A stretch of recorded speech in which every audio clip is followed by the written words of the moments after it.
Pues la pasada semana nos quedamos en esta plantilla, ¿verdad? Introducimos muy someramente lo que es la regresión múltiple. Y lo que he estado haciendo en este curso es traer conceptos teóricos. La fórmula de un modelo de regresión es relativamente sencilla.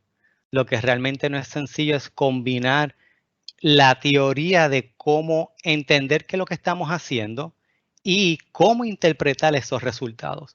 Así que en este curso lo que estoy haciendo es trayendo la perspectiva estadística de lo que es un modelo de regresión y la perspectiva epidemiológica.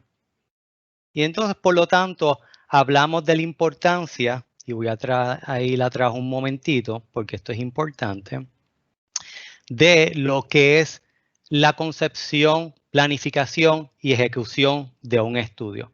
Y un modelo de regresión, y lo vamos a continuar viendo consistentemente a través del curso, que para poder interpretar un modelo de regresión, la concepción del estudio, ese bagaje teórico, es sumamente importante.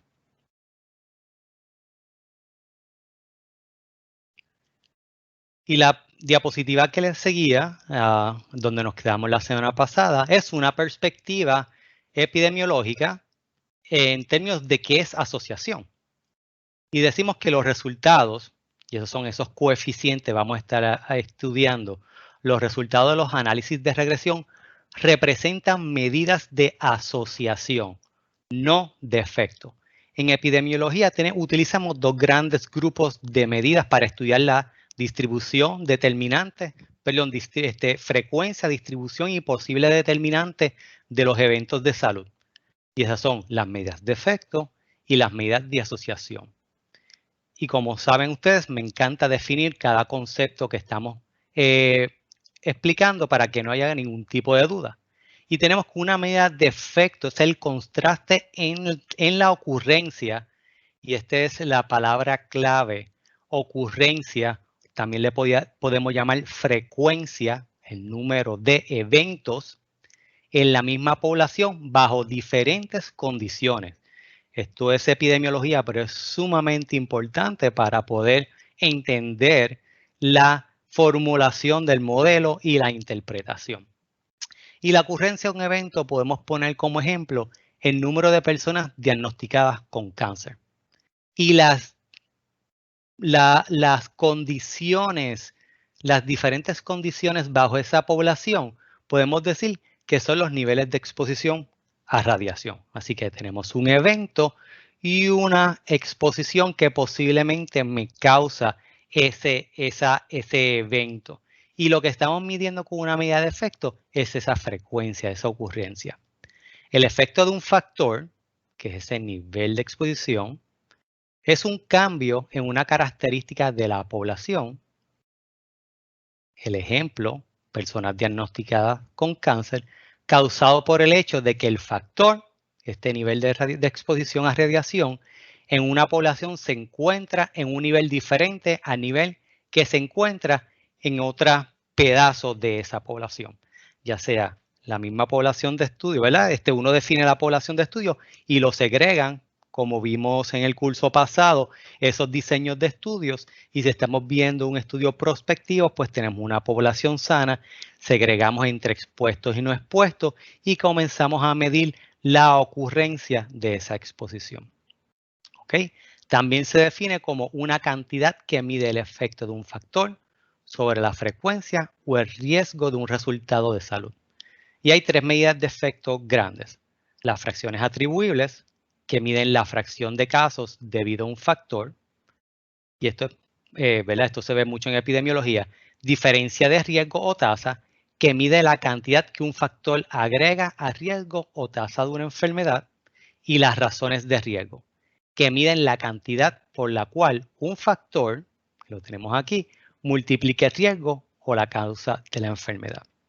Ahora, la medida de asociación, a diferencia, es un contraste de promedios, no de la ocurrencia. Así que lo que estamos haciendo es agregando la frecuencia y promediándola, ¿verdad? Pero bajo diferentes condiciones. Y esto lo que nos provee es una cantidad, nos provee una cantidad que expresa la fuerza o el grado de asociación entre las variables que estamos estudiando. Las medidas de asociación son comúnmente utilizadas, son razones y diferencias entre medias. Ahí es donde conocemos el riesgo relativo, el odds ratio, por ejemplo. Una asociación está presente si la probabilidad de ocurrencia de un evento varía con la ocurrencia de uno o más factores o eventos, ¿verdad? Siempre están dos cosas ocurriendo, pero mejor vamos a mantener definiendo ese evento como el estudio la variable a estudiar. Así que la asociación entre dos variables se describe como positiva cuando se asocian valores más altos de una variable con valores más altos de otra variable. Y esto es una representación gráfica. Aquí lo que estamos diciendo que a medida del cambio de 5 unidades en X, está cambiando X número de unidades en Y. Y así sucesivamente. Y vemos que hay una asociación lineal en este caso. Es un ejemplo lineal positiva. Y a medida que cambia cada 5 unidades en X, va a cambiar ciertas unidades en Y. Y ese cambio va a ser constante. Si el cambio no es constante, si de 10 a 5, la Y cambia diferente que de 5 a 10, entonces ya estaríamos hablando que hay una posible asociación no lineal. Es una asociación negativa o inversa si la ocurrencia de los valores más altos de una variable se asocia con valores más bajos de otra variable. Y esta es la representación gráfica de esa asociación negativa. Y algo importante, ¿verdad? Quiero volver a recalcar, es el contraste de promedios. Y habíamos visto en la clase pasada que este estimador, tenemos aquí una línea amarilla, ¿verdad? Y esa línea amarilla, diríamos que en 10, el promedio de valores de Y en 10 es 20. Es lo que estamos diciendo aquí. Ese estimador, que es este puntito que tengo en el cursor, es mi promedio de todos los valores de Y en X. Eso lo vimos la semana pasada y lo estamos refrescando.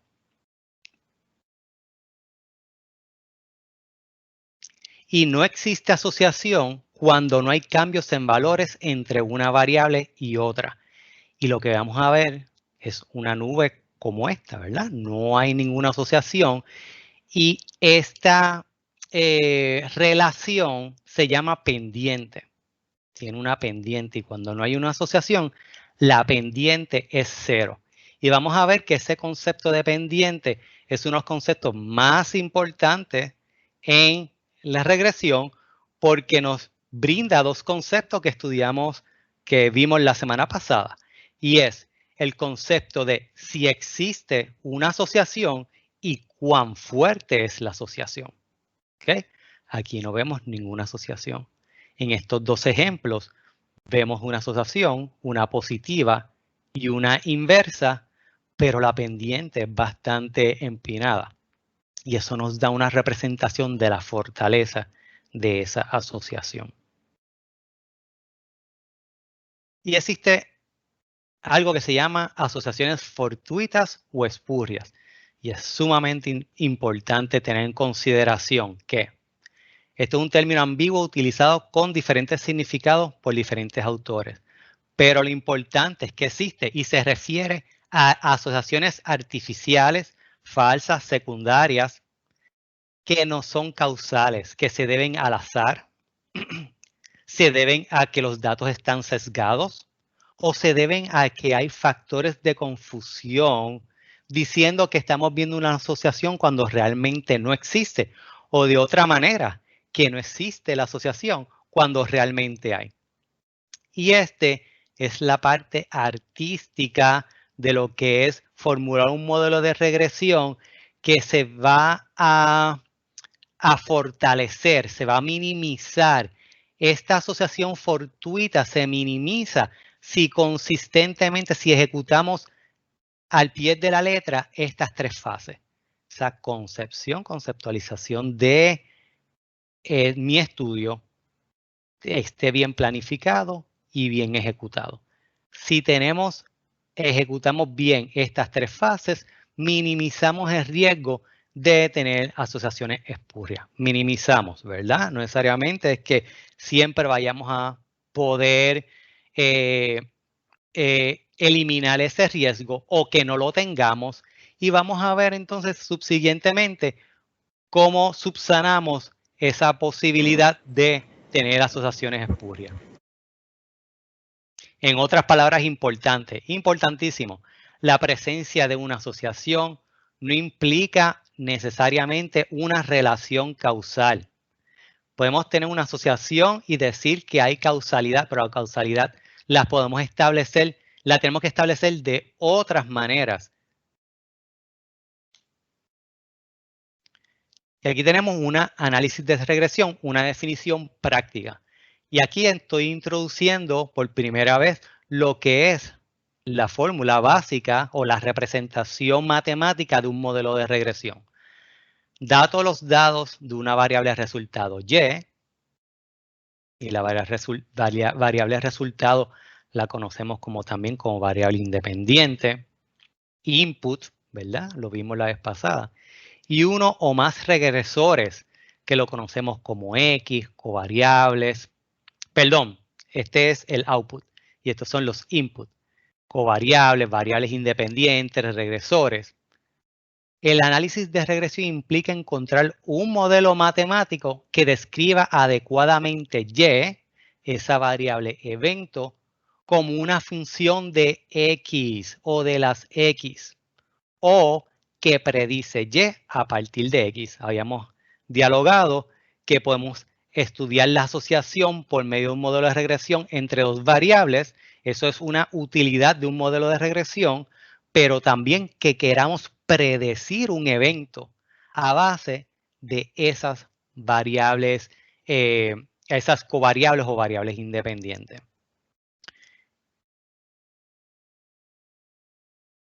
Ok. ¿Y cuál es el propósito de un análisis de regresión? Tenemos les traigo 4 propósitos importantes. Y esto más o menos lo vimos la semana pasada, el primer día, pero con otra serie de preguntas. Lo que estoy haciendo es presentando conceptos similares, pero de otro punto de vista para que se integre en el conocimiento. 1. Caracterizar la relación entre la variable resultado y los predictores, determinando la dirección y fuerza de la asociación mediante una ecuación matemática que describe la variable dependiente Y en función de las variables independientes. Y una representación gráfica la vimos aquí.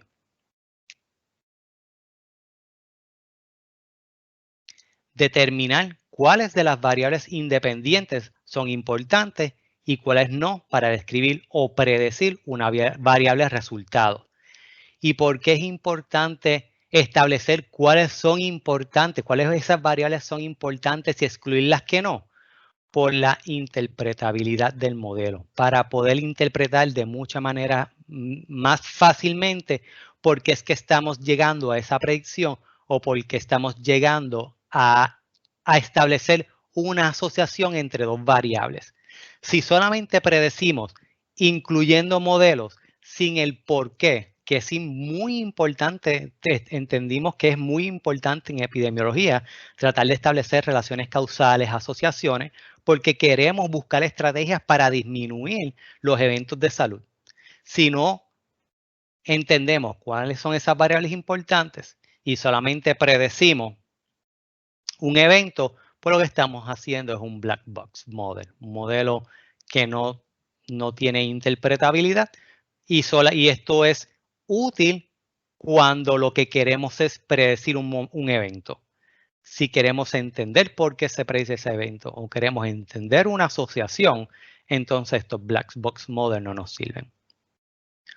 Otro propósito es evaluar el efecto de interacción de dos o más regresores con respecto a la variable resultado, y vamos a entrar en detalle qué es interacción, pero básicamente es cuando parte de un modelo de regresión o dos grupos dentro de un modelo de regresión, su pendiente es diferente, no son paralelas. Evaluar una posible modificación del efecto por una X, que es la confusión. Es decir, que en general el propósito de un análisis de regresión se puede resumir en evaluar hipótesis, estimar parámetros y predecir eventos. Y traemos varios ejemplos, y este ejemplo los traigo para poner en perspectiva la gran utilidad que tienen los modelos de regresión. En salud, estimar, y esto ya lo dialogamos, estimar la magnitud y dirección de asociación entre dos eventos. Y preguntamos, ¿cuál es la probabilidad de padecer diabetes dado que una persona sea obesa? Esa es una buena pregunta de investigación, ¿verdad? ¿Cuándo esperaríamos un brote de influenza? Aquí estamos. Esta pregunta está guiada a una asociación. Adiós, no se marcó el signo de pregunta. Y queremos hacer una predicción en términos de negocio, pronosticar el desempeño financiero. ¿Cómo se comportarán las acciones de una empresa en función de una fluctuación en la tasa de desempleo nacional? Una predicción. Modelar las compras de los consumidores. ¿Qué le gustaría ver a un cliente, verdad? Yo como empresario, ¿qué le gustaría ver a un cliente según la selección previa de películas y programas? Esa es la pregunta que se hace en Netflix todo el tiempo. Hay tantas y tantas y tantas opciones que ellos quieren saber por qué una persona ve un tipo de películas versus otras, y dialogamos la clase pasada de la competencia Kaggle, donde Netflix ofreció $2 millones a el equipo que lograra mejorar su modelo de predicción en un 10%. Y un equipo pues se llevó los $2 millones. Si un cliente compra más productos, si se le presentan productos de la misma categoría, de la misma o diferentes categorías. Esto es lo que hace Amazon.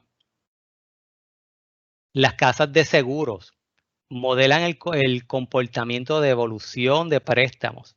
Un incumplimiento en el pago de préstamo puede ser más probable en los estudiantes que en los desempleados. O nos preguntamos, ¿es una combinación de factores como el ingreso, tamaño de la familia o situación laboral? Al hacernos esa pregunta, entonces estamos buscando asociación. No podemos tener un black box model. Queremos entender por qué. En ecología, predecir la probabilidad de muerte de una especie de arrecife de coral, dado la presencia de ciertos contaminantes en el agua. Y un ejemplo, vida de producto, predecir la vida útil en meses de una máquina que produce vacunas para generar inmunidad contra el SARS-CoV-2. Y todas estas preguntas se pueden contestar desarrollando un modelo de regresión. No necesariamente lineal, muchas veces tenemos que desviarnos.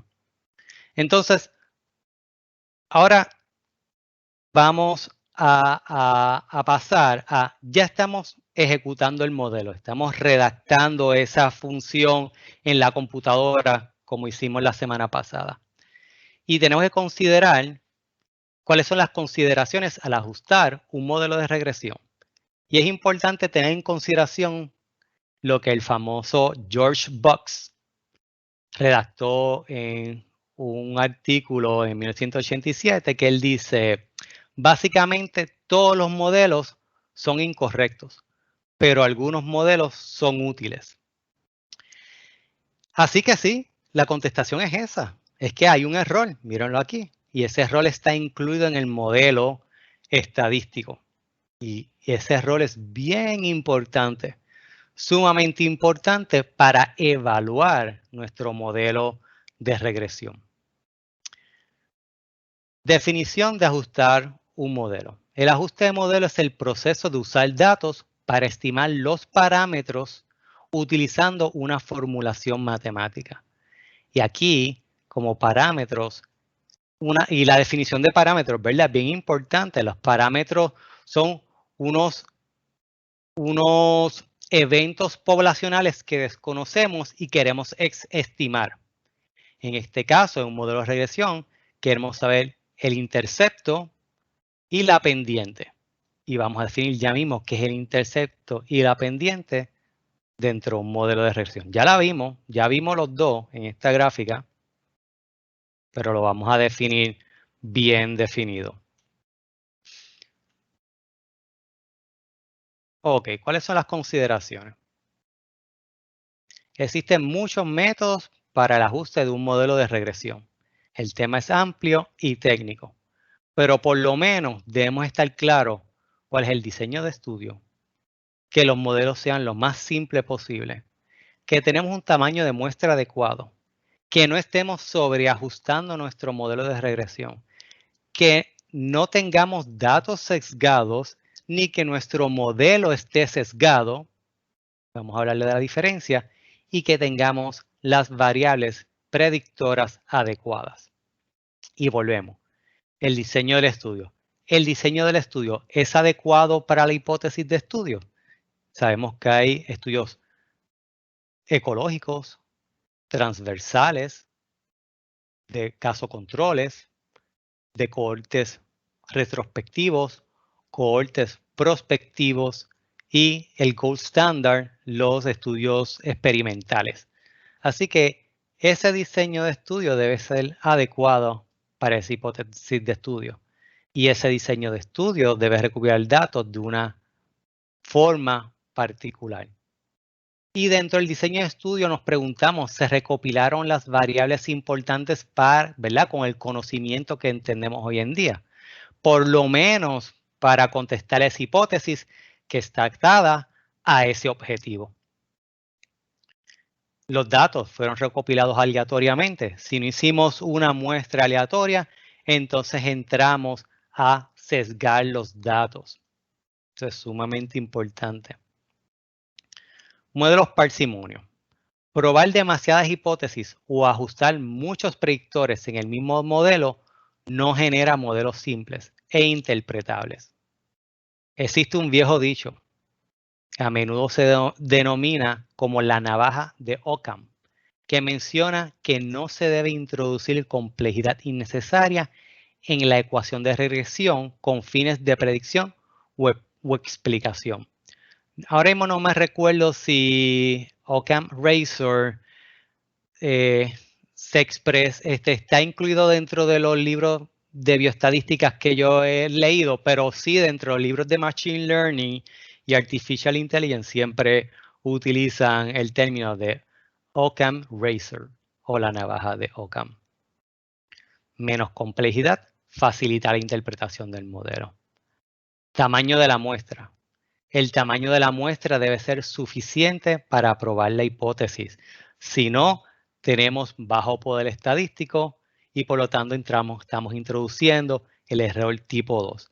Y si se fijan, estos, por lo menos el 1, el 2 y el 5 son conceptos que ya habíamos introducido en el curso pasado de estadística.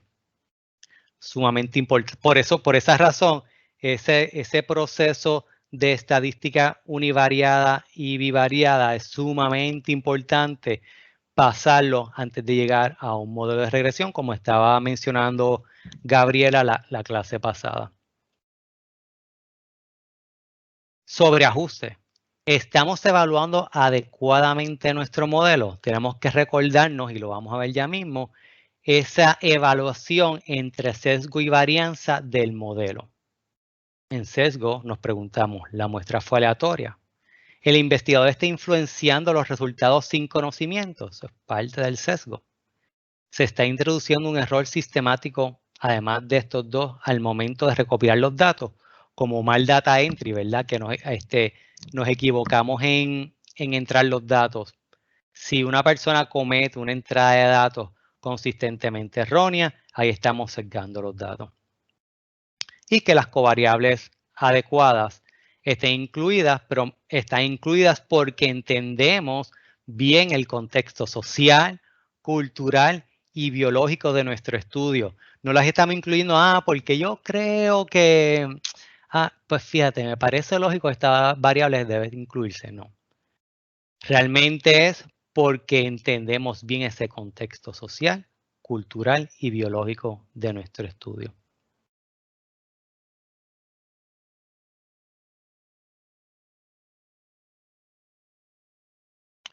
Planificar planificación para el modelado.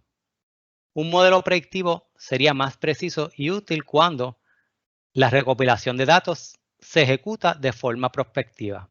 ¿Ok? ¿Por qué? Porque minimizamos el sesgo de memoria y observamos si el evento precede la exposición, que es uno de los criterios de causalidad, sumamente importante. Así que un modelo predictivo será más preciso y útil cuando la recopilación de datos se ejecuta de forma prospectiva. Y eso lo obtenemos cuando diseñamos estudios de cohorte prospectivo o un estudio experimental. Y a utilizar ese tipo de estudio estamos minimizando el sesgo de memoria y observamos si el evento precede la exposición. Si se recopilan las variables importantes, como lo dialogamos, los sujetos del conjunto de datos están bien definidos y son representativos de la población para la cual se va a hacer las inferencias. Y esto es repaso de la clase pasada, muy importante. Las variables claves no faltan en un gran número de sujetos del estudio. Eso es diferente a que se recopilen los predictores importantes. Aquí es que se recopilan los predictores importantes, pero tenemos muchos missing values. Lo que eso no se ve en la teoría es que falta un gran número de información en esa columna de muchos sujetos. Entonces, quiere decir que en esa variable perdemos poder estadístico o puede que esté sesgado también. Y esto ya lo hemos dialogado. Asociación versus causalidad. Una asociación estadística entre dos variables, X y Y, no establece una relación causal. Y esto es porque la causalidad está establecida por muchas consideraciones científicas y existen varios enfoques para determinar la causalidad. Dialogamos la clase pasada, el análisis de ruta o el análisis de ecuaciones estructurales es un buen enfoque estadístico para establecer consideraciones causales. También tenemos algo un poco más teórico que son los criterios de Bradford-Hill. Nosotros no vamos a entrar aquí en este concepto, pero este es el mismo concepto que dialogamos la semana pasada, que está en el capítulo 12 del libro de Kenneth Rothman y Sander Greenland, Modern Epidemiology. Cuando hablamos de análisis de ruta o análisis de ecuaciones estructurales, es ese capítulo 12. Y entonces tenemos el enfoque cuantitativo y cualitativo de los criterios de Bradford-Hill. Ok, entonces lo dialogamos. ¿Y cuáles son esos criterios de Bradford-Hill? Y traigo esto, ¿verdad? Esta es la parte epidemiológica de los modelos de regresión.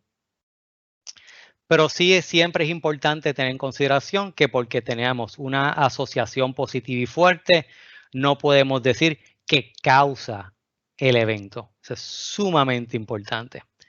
Y dentro de los criterios de causalidad de Bradford-Hill está la fuerza de la asociación, el efecto dosis-respuesta, la falta de ambigüedad temporal, la coherencia de los hallazgos, la plausibilidad biológica, la coherencia de la evidencia y la especificidad de la asociación. Y vamos uno a uno. Cuanto más fuerte parezca ser una asociación observada en una serie de estudios diferentes, no es porque a mí me dio una asociación y encontramos la fuente de la juventud o el problema de la calvicie. No, no, no. Es que sea en una serie de estudios diferentes, que es lo que nos permite la reproducibilidad. Así que menos probable es que esta asociación sea falsa debido a un sesgo. Por eso es la razón, una de las razones importantes. Poca. Fuerza de asociación, ¿ok? Estamos claros. Así que tiene que ser una serie de resultados diferentes. Sumamente importante. Efecto dosis-respuesta. El valor de la variable dependiente cambia en un patrón significativo con los valores del agente causal sospechoso en estudio. Que lo que se espera es que a medida de que aumenta la exposición, entendemos que puede aumentar la fuerza de la asociación. Y cuando lean el libro de Modern Epidemiology, se van a dar cuenta que estos son como unos criterios para tener en consideración. Pero todos estos criterios pueden ser invalidados en alguna forma, ¿verdad? No necesariamente todas las exposiciones van a tener una fuerza mayor a medida de una exposición mayor. No necesariamente, pero sí podemos ver que hay ese efecto. Falta de ambigüedad temporal. La causa hipotética precede a la ocurrencia del efecto. En un estudio transversal, no podemos ver quién vino primero, si el huevo o la gallina.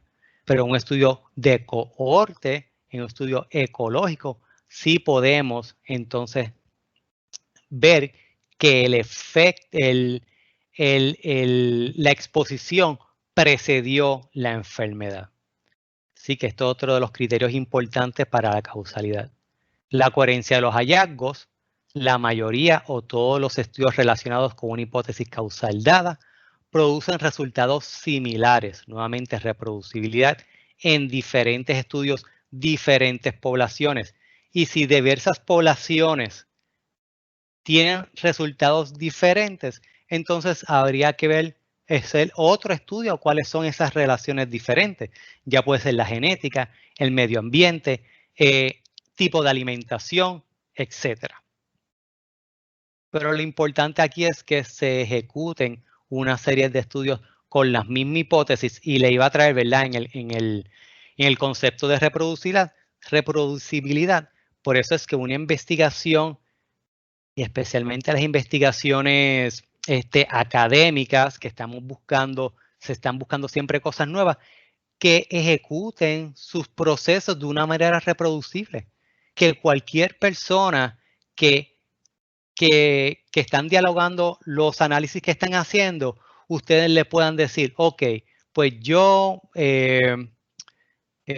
busqué mis datos, mi fuente de datos proviene de este directorio, que mis datos tienen estas dimensiones, que yo ejecuté el cálculo de esta manera, este fue mi modelo de regresión y que lo grafiqué de esta manera, ¿verdad? Que podamos presentar a evaluación nuestro trabajo, porque si no presentamos a evaluación nuestro trabajo, no tenemos la oportunidad de a lo mejor corregir errores, de a lo mejor avanzar en la ciencia más fácil, porque uno le puede dar estos paquetes ya realizados y decirle, uno lo hace en Colombia, entonces le dice a Guatemala, mira, Guatemala, este fue cómo yo corrí mis estudios, reprodúcelo y vamos a ver si estamos realmente avanzando en la ciencia. Así que hay muchas maneras de avanzar en la reproducibilidad y avanzar en los conocimientos de la ciencia. Y por eso siempre traigo a colación que los lenguajes que proveen el concepto de programación literaria, literary programming, es sumamente importante desarrollarlo.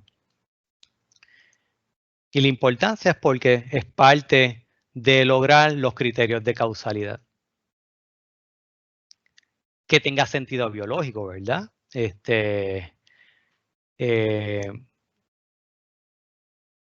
Pues muchos ejemplos uno puede decir, pero cáncer de próstata en las mujeres, pues no tiene ningún tipo de sentido biológico eso, ¿verdad? Pues entonces tiene que tener una plausibilidad biológica en nuestros estudios. Coherencia de la evidencia. Los hallazgos no entran en graves conflictos con los hechos aceptados sobre la variable de resultado que se están estudiando, con la consideración que día a día avanzamos en la ciencia y podemos tener unos hallazgos que habíamos dicho, oh, espérate, pero esto no lo habíamos visto previamente. Pero previamente a lo mejor los estudios son del 1950 y no tenían los adelantos de hoy en día. Por ejemplo, siempre ¿verdad? En mi conciencia es la yema del huevo, la parte amarilla, tiene demasiada grasa y colesterol y no se la deben comer.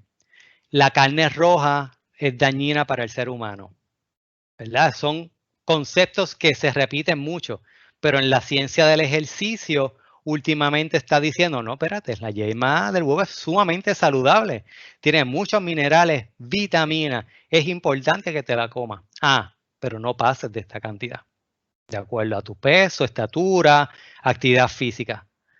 La carne de res, yo no sé, yo creo ya casi 30 años yo he evitado carne roja, pero nuevos avances de la ciencia están diciendo, para las personas que hacen mucho ejercicio, la carne roja es sumamente importante porque por libra o por onzas de proteína entre una carne roja y una carne blanca te proveen más minerales, más vitaminas, más hierro.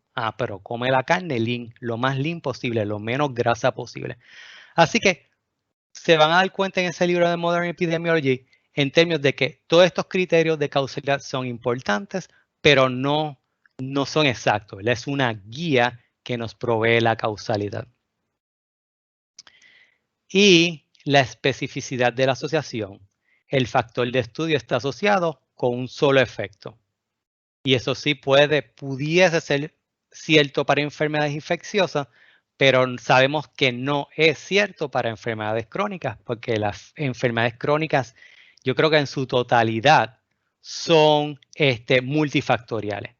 Y de hecho, es cierto que en enfermedades infecciosas, un agente, un vector, un virus, una bacteria te causa la enfermedad. Eso está comprobado. Pero las rutas por la cual va a llegar a ti, eso se puede modelar, ¿verdad? Y es una interacción social de cuán bien las personas, en el término de dengue, si está lloviendo, cuánto agua emposada dejamos en las comunidades. Eso es un factor bien grande que no se determina meramente porque existe un virus y existe una población. Así que son importantes estos criterios, pero se toman con mucha cautela y evaluación. Y por último, los modelos matemáticos, ¿verdad? Modelos estadísticos versus deterministas. Y estamos trabajando aquí en modelos estadísticos. Y esta es la contestación a la pregunta que hice ahorita y que ustedes muy bien contestaron. Los modelos matemáticos en física, como la ley de la caída de los cuerpos, se formulan mediante una fórmula matemática libre de errores. Pero los modelos estadísticos permiten errores dentro de la formulación matemática porque las asociaciones se estiman evaluando las variaciones de las mediciones entre una muestra de la población. Si cuando uno toma esa muestra de la población hay una variabilidad inherente y eso entonces es lo que define un modelo estadístico. En resumen, el análisis de regresión es una muy buena herramienta estadística para evaluar la relación de una o más variables independientes con una variable dependiente. Para evaluación de una hipótesis, estimación de parámetros o predicción de eventos. Existen muchas consideraciones que vamos a estar, ¿verdad? Que estamos viendo ya aquí en este curso al momento de crear, evaluar e interpretar un modelo de regresión. Así que lo que estamos viendo hasta el día de hoy es la creación, evaluación e interpretación. Y las tres áreas son importantes. ¿Por qué lo recalco? Porque en mi experiencia he visto mucho que toman el paquete estadístico, aprietan el botón, dicen X y ya hicieron, te interpretan la R cuadrada y no hacen más nada. Y eso no es un modelo de regresión. ¿verdad? Estamos viendo la complejidad de la interpretación ya. Sumamente probado, asociación no es causalidad y los modelos estadísticos tienen errores aleatorios. Perfecto.